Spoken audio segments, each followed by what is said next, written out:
Graça e paz, que o Senhor abençoe esse momento novo. E como vocês podem ver, hoje nós estamos aqui na igreja e é uma proposta que Deus tem colocado no nosso coração, da gente começar já a tomar as nossas atividades e nosso espaço aqui na igreja.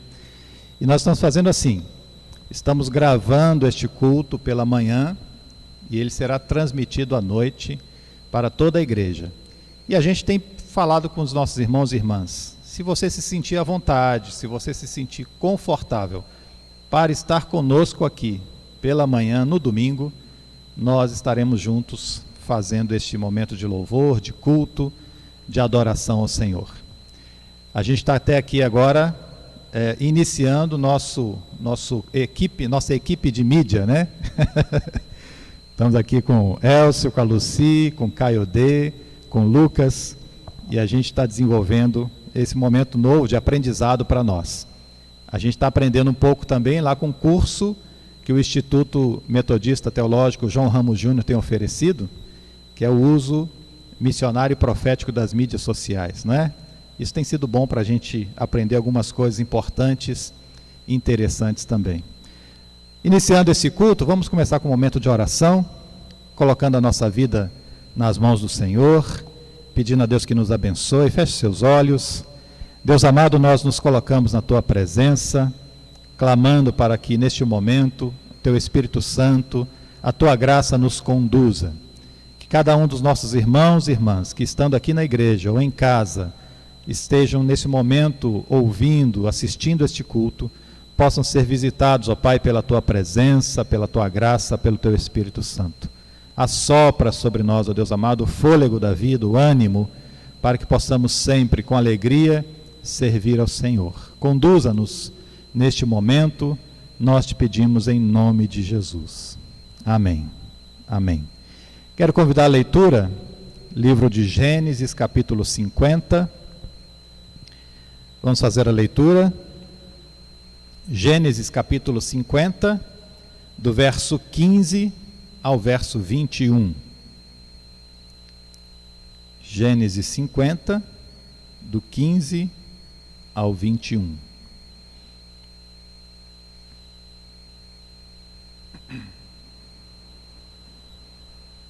Esse texto, no capítulo 50 de Gênesis, conta um pouco da história dos antepassados de Israel. E aqui retrata um trecho, um período da história da vida de José e seus irmãos. Como nós sabemos, José foi vendido para um grupo de mercadores como escravo pelos seus irmãos e foi parar no Egito, e depois de todos os acontecimentos na sua vida, ele agora estava numa situação de status e de poder, e agora os irmãos e a família dele passavam fome. E chega esse momento crucial da vida deles, então, e o texto relata o seguinte: vendo os irmãos de José que seu pai já era morto, disseram: é o caso de José nos perseguir e nos retribuir certamente o mal que lhe fizemos. Portanto, mandaram dizer a José: teu pai ordenou antes da sua morte, dizendo: assim direis a José: perdoa, pois, a transgressão dos teus irmãos e os teus pecados, porque te fizeram mal. Agora, pois, te rogamos que perdoes as transgressões dos servos de Deus, do teu pai. José chorou enquanto eles falavam. Depois vieram também seus irmãos, prostraram-se diante dele e disseram: eis-nos aqui por teus servos. Respondeu José: não temas. Acaso estou eu em lugar de Deus? Vós, na verdade, intentaste mal contra mim, porém Deus o tornou em bem para fazer como vedes agora, que se conserve muita gente em vida. Não temais, pois eu vos sustentarei a vós outros, a vossos filhos. Assim os consolou e lhes falou ao coração.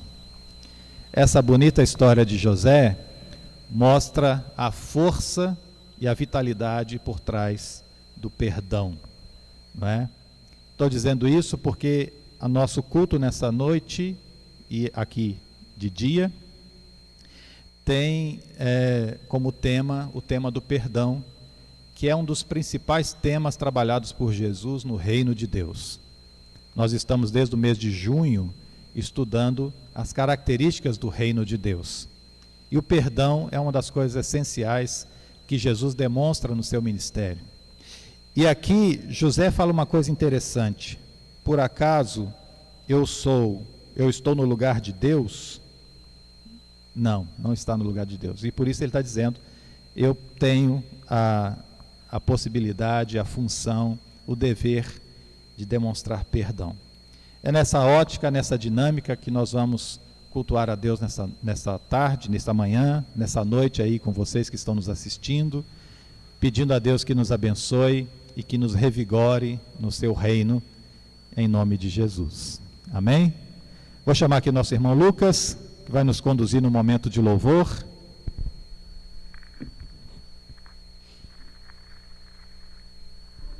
Amém. Graça e a paz do Senhor Jesus. Vamos louvar ao Senhor, Ele que tem nos abençoado até aqui, Ele tem nos guardado, e vamos abençoar os nossos irmãos. Eu quero te abençoar, eu quero declarar as bênçãos do Senhor sobre a sua vida. Amém.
Jesus, ele é a aliança entre você e eu. A gente pode estar meio distante e tal, mas estamos juntos pela graça do Senhor. Ele é essa aliança que nos une. Amém.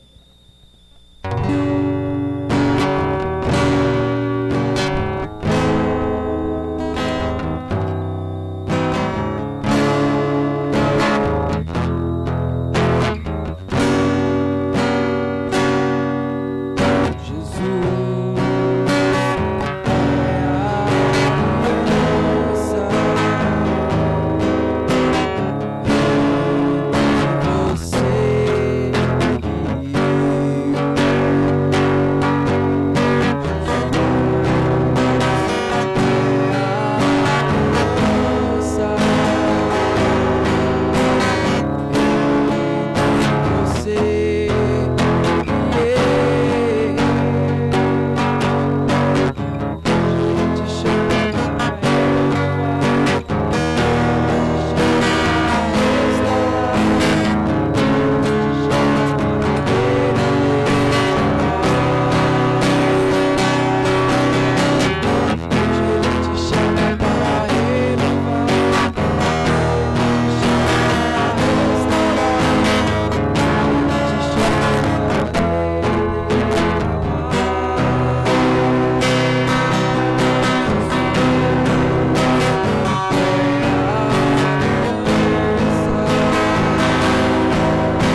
abençoando,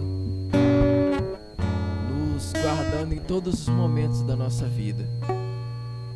Eu te entrego esse momento de louvor e te agradeço por tudo quanto o Senhor tem feito pelas nossas vidas. Te louvo, ó Deus, por tudo quanto o Senhor tem feito por nós. Em nome do Senhor Jesus. Amém.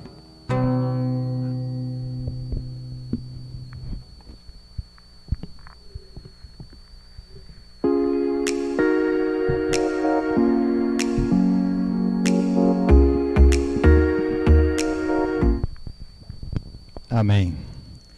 Agradecer ao nosso irmão Lucas, esse momento de louvor, isso é muito bom.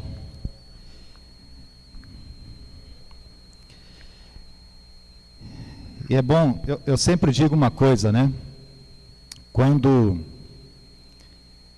desde o início, que eu comecei, as primeiras vezes que eu fui à frente de um púlpito para pregar, sempre tive muita insegurança, desde o início, e essa insegurança, ela até o dia de hoje, já tem um bom tempo de caminhada, não vou falar não para não denunciar a idade, né? Mas em todos os momentos, sempre que me confortou, nesse momento de insegurança, para trazer segurança, foi que em algum momento do culto, Deus fala comigo assim, essa palavra está certa, é isso aí mesmo, tem que pregar. Ou seja, a partir de um momento de oração, ou seja, no momento de louvor, onde os hinos vão se encaixando dentro dessa proposta do tema da mensagem. E hoje não foi diferente, né? Porque aquilo que o Lucas trouxe, sem a gente ter combinado nada, fala muito dentro da mensagem de hoje, né? E, como eu disse no início, fala do tema do perdão. Nós vamos ler aqui o livro de Mateus, capítulo 18 de Mateus, do verso 21 em diante, né? Mateus 18, de 21 a 35. É o grande tema da pergunta que Pedro faz a Jesus sobre quantas vezes se deve perdoar a um irmão. Mateus 18, de 21 a 35. Amém? Então Pedro, aproximando de Jesus, lhe perguntou: Senhor, até quantas vezes meu irmão pecará contra mim e eu lhe perdoe? Até 7 vezes? Respondeu-lhe Jesus: Não te digo que até 7 vezes, mas até 70 vezes 7.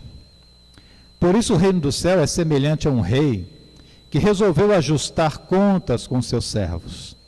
E passando a fazê-lo, trouxeram-lhe um que devia 10.000 talentos. Não tendo ele, porém, com que pagar, ordenou o Senhor que fosse vendido ele, a mulher, filhos e tudo quanto possuía, e que a dívida fosse paga. Então o servo, prostrando-se reverente, rogou: Sê paciente comigo, e tudo te pagarei. O senhor daquele servo, compadecendo-se, mandou-o embora e lhe perdoou a dívida. Saindo, porém, aquele servo, encontrou um dos seus conservos, que lhe devia 100 denários. E agarrando-o, e sufocava, dizendo: Paga-me o que deve. Então o seu conservo, caindo-lhe aos pés, implorava: Sê paciente comigo, e te pagarei. Entretanto, ele não quis ouvi-lo, e, indo, lançou na prisão até que saldasse toda a dívida. Vendo seus companheiros o que havia passado, entristeceram-se muito, e foram relatar ao seu senhor tudo o que acontecera. E então o seu senhor, chamando, disse: Servo malvado, perdoei você daquela dívida toda, porque me suplicaste. Não devias tu igualmente compadecer-se do seu conservo, como também eu me compadeci de ti? E indignando-se o seu senhor, o entregou aos verdugos, até que lhe pagasse toda a dívida. Assim também, meu Pai Celeste vos fará, se no íntimo não perdoardes cada um a seu irmão. Amém. Obrigado, Senhor, pela sua palavra e que ela fale ao nosso coração conforme a tua vontade, em nome de Jesus. Amém. Amém. Irmãos e irmãs, o tema da mensagem de hoje fala em torno do perdão. Mateus capítulo 18 trabalha esse tema, e talvez porque o mês de setembro é o mês considerado no calendário cristão como o mês do perdão. Este ano, dia 28 de setembro, a comunidade judaica comemora o Yom Kippur. Yom é dia e Kippur é perdão. Aliás, Kippur é uma palavra que quer dizer cobrir a falta do outro. Então é o dia de você cobrir a falta do outro, é o dia do perdão. E esse é um dia importante no calendário judaico e também no calendário cristão, que nos lembra da importância de doar, de oferecer perdão, de agir com essa prática que o Senhor Jesus nos ensinou tanto. Até na hora da sua morte na cruz, ele exclamou como uma das suas palavras mais importantes, um ato de perdão. E a ideia que está por trás, então, deste texto, e que Jesus, após a indagação de Pedro, ele coloca uma parábola muito bem contada para trazer um exemplo daquilo que ele estava ensinando. A ideia que está por trás desse texto é que a primeira coisa que a gente precisa entender sobre o perdão é que ele é uma força curativa. Talvez um grande erro que acontece durante muito tempo é que as pessoas acham e colocam a ideia do perdão somente como uma virtude religiosa, não é? Mas alguns estudos vêm acontecendo e pessoas da área da psicologia, pessoas da área do relacionamento e comportamento humano compreendem que o perdão tem um sentido muito maior e muito melhor, não é? Na nossa constituição psicológica e na nossa saúde física e mental. A força curativa do perdão traz para nós, então, uma percepção de que está nas nossas mãos, está na nossa possibilidade, o agir de uma maneira diferente diante das circunstâncias que às vezes nos magoam, que às vezes nos ferem.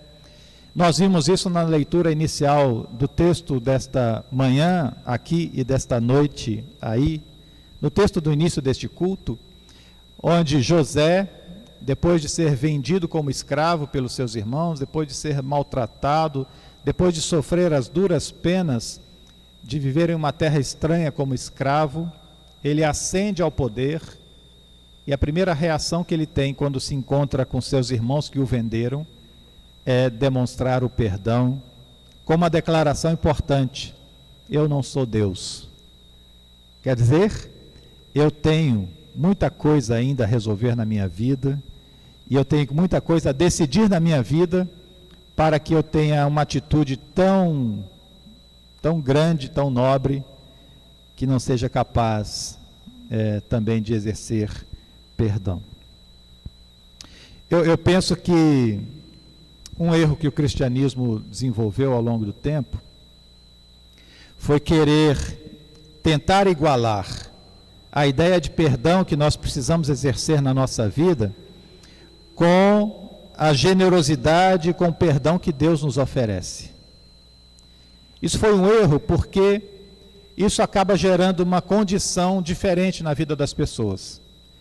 Porque eu já vi muitas pessoas dizerem assim: olha, eu não consigo fazer aquilo que Deus faz. Jesus perdoou lá na cruz porque Ele era Deus.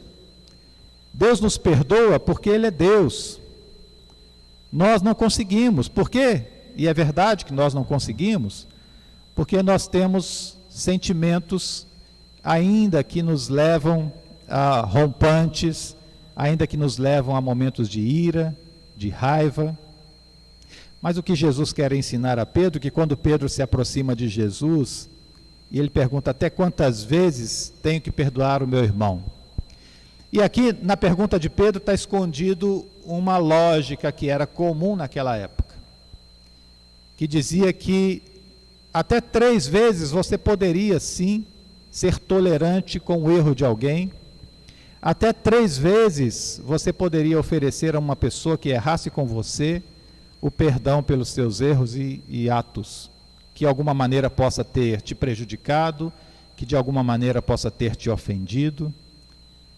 Pedro, ele não só dobra essa atitude diante de Jesus, como ele acrescenta mais um, e o número 7 tem um número aqui de completude, de plenitude, de perfeição. Eu imagino que Pedro queria demonstrar a Jesus que ele, nessa caminhada, nesse aprendizado do reino de Deus, ele estava desenvolvendo uma ideia muito mais avançada do que era o perdão. E por isso ele fala 7 vezes. Numa sociedade onde 3 era permitido, você falar de 7, e Jesus então amplia de uma forma infinita este número, quando ele diz 70 vezes 7. Ele não está falando de 490 vezes, mas ele está falando que esse número é infinito. Ele está dizendo, para perdoar não existe limites. É isso que Jesus está dizendo. O problema é que quando a gente começa a associar essa capacidade do perdão sem limites, que Jesus ensina, com a outra capacidade que nós temos de nos indignar diante de alguma coisa e diante de alguma situação. Muitos confundem raiva com ódio, e é por isso que acham que não são capazes de perdoar.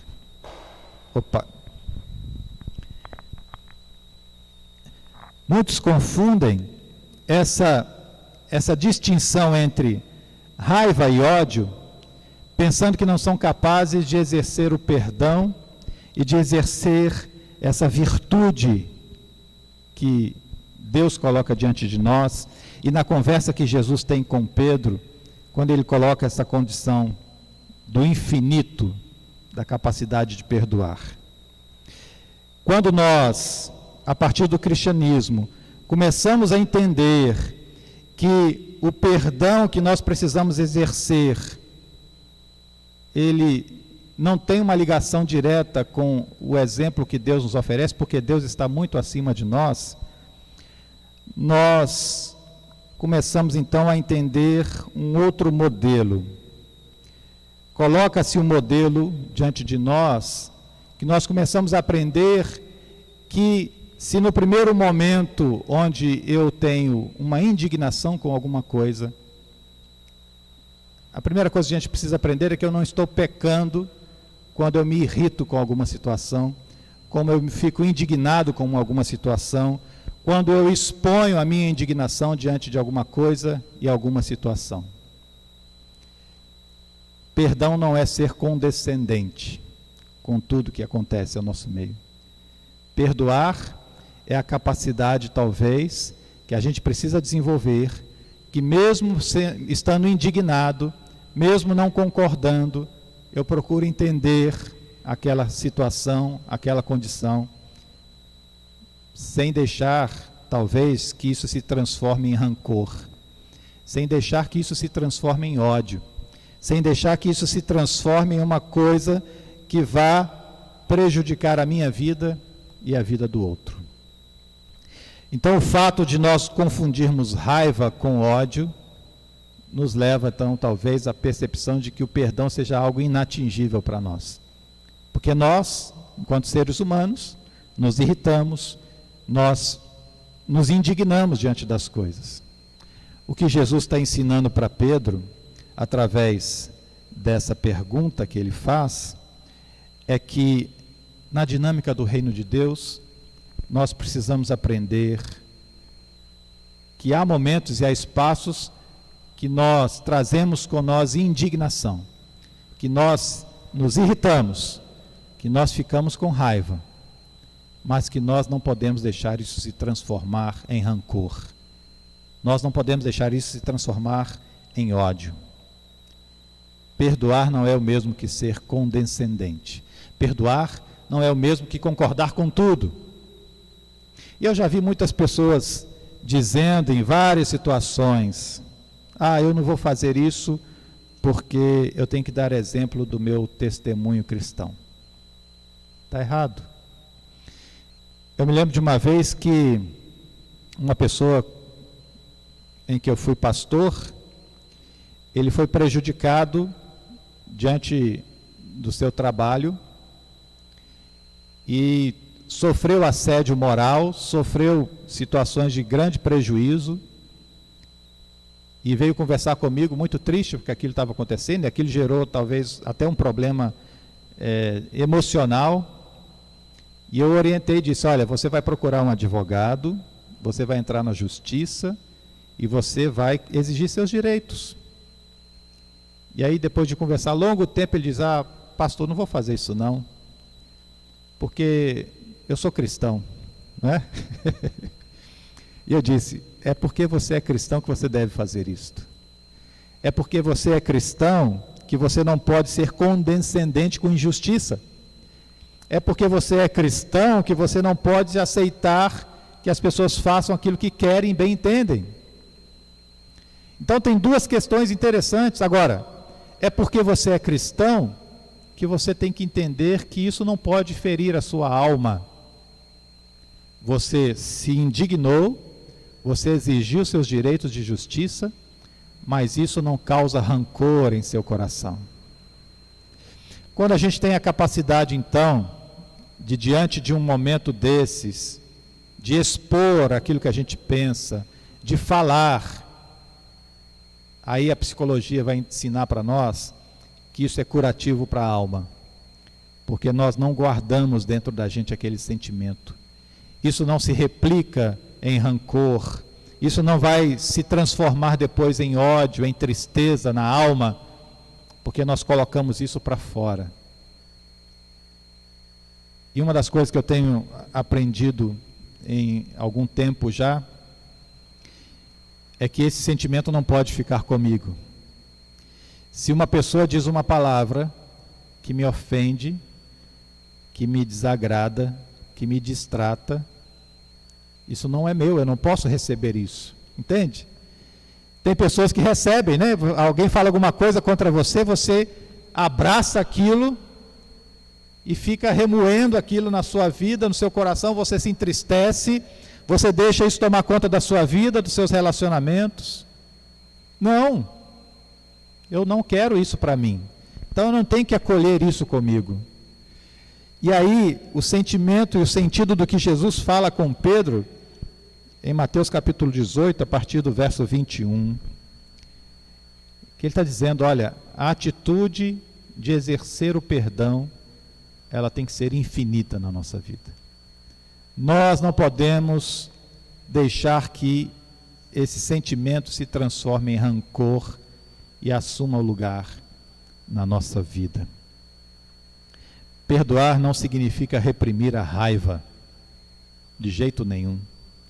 O próprio Jesus, em um momento da sua caminhada pelo reino de Deus, ele entra diante do templo e encontra os mercadores abusando, sendo injustos com as pessoas que iam para o templo, cobrando delas preços absurdos pelas suas ofertas que poderiam trazer ao templo. E o que Jesus faz? Ele chuta aquelas barracas, mete o chicote no povo, não é?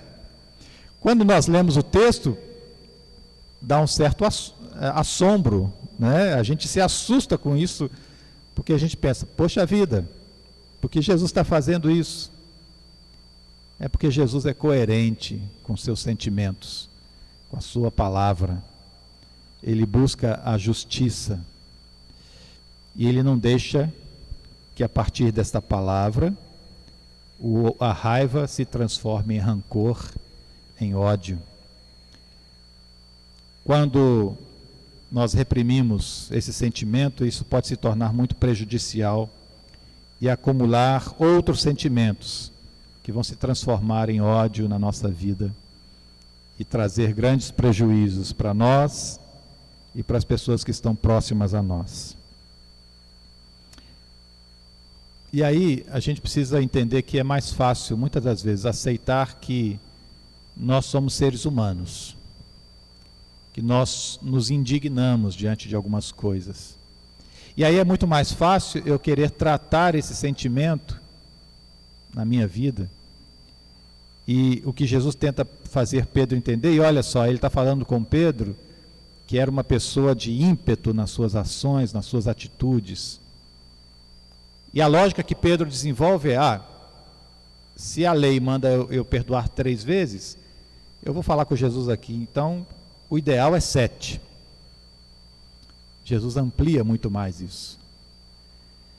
E o que Jesus está ensinando para Pedro é que esse sentimento de perdão precisa ser algo que esteja presente na nossa vida, que nos torne conscientes de que a nossa vida, apesar das suas falhas, apesar dos seus erros, apesar dos problemas, nós podemos viver de uma forma muito melhor. Nós podemos ir muito além quando nós conseguimos ter essa convivência saudável conosco, com nós mesmos. Essa convivência saudável com aquilo que nós sentimos.